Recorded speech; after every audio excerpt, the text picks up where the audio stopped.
10,000 लोग घायल हुए थे। ये प्राकृतिक आपदा है, हम इसको ना तो आने से रोक सकते हैं और ना ही हम भूकंप का पहले से आइडिया लगा सकते हैं, लेकिन कुछ बेसिक चीज़ें हम आज सीखेंगे जिससे अगर भूकंप आ जाए तो हम अपनी जान को बचा सकें।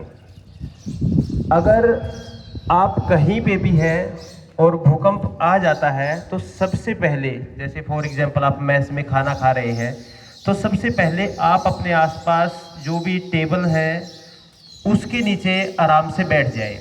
जैसे आप देख रहे हैं कि हितांशी जो है वो टेबल के नीचे बैठी है और टेबल को पकड़ना है कस के। ऐसा ना हो कि भूकंप से टेबल खिसक जाए और कुछ ऊपर से चीज़ गिर जाए और वो आपके सिर पे लग जाए। उसको कस के पकड़ के वहीं बैठ जाना है।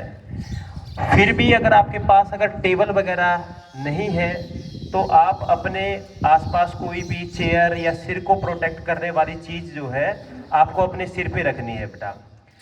जैसा आप देख रहे हैं कि इस लड़की ने सिर पे चेयर है ना, क्योंकि सिर पे अगर चोट लग गई तो बचने के चांस बहुत कम है। अगर बाकी किसी बॉडी पार्ट पे चोट लग जाती है तो बचने के चांस ज़्यादा है। अगर आपके पास फॉर एग्जांपल ऐसी चीज़ें नहीं हैं तो आप अपनी छत पे वो चीज़ देखिए जहाँ पे ये पिलर हो, बीम हो, क्योंकि इसके अंदर बहुत सारे सरिये होते हैं तो उनके गिरने के चांस बहुत कम होते हैं। तो अगर कोई इस प्रकार का कोई पिलर है तो इस लड़की की तरह आपको अच्छे से पकड़ के बीम के नीचे रहना है बेटा, ताकि आप चोट से बच सकें। ये आपको ध्यान दिला दूं मैं कि भारत में जितने भी भूकंप मोस्टली आते हैं उसमें से 99% भूकंप सिर्फ 10 सेकंड से लेके 30 सेकंड तक होते हैं। तो आपके पास बहुत कम समय होता है इधर उधर भागने का, तो आप जहाँ पे भी हैं वहीं पे अपने आप को प्रोटेक्ट कीजिए।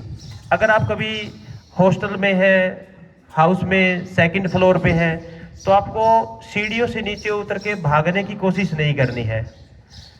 अगर आप सीढ़ियों से नीचे उतरते हैं तो हो सकता है भूकंप से तो आपकी जान न जाए, लेकिन भगदड़ में आपका पाँव फिसल के आपके सिर पे चोट लग सकती है, जान भी जा सकती है। अगर कहीं बड़ी सिटी में भी हो तो लिफ्ट वगैरह का प्रयोग आपको नहीं करना है बेटा। अगर आप मान लीजिए क्लासरूम में हैं और वहां आपको भूकंप के झटके महसूस होते हैं तो आपके पास समय है 20-30 सेकंड का, तो आप अपनी क्लासरूम से बाहर निकल के आप खुले ग्राउंड पे आके पेट के बल लेट सकते हैं। और इसमें आपको ये ध्यान रखना है कि कोई पेड़ या इलेक्ट्रिक पोल जो हो उससे आपको दूर रहना है। ऐसा ना हो कि इलेक्ट्रिक पोल या पेड़ आपके ऊपर गिर जाए। तो ये कुछ बेसिक चीजें हैं बेटा जिनसे आप अपनी जान बचा सकते हैं। धन्यवाद। अब मैं अपने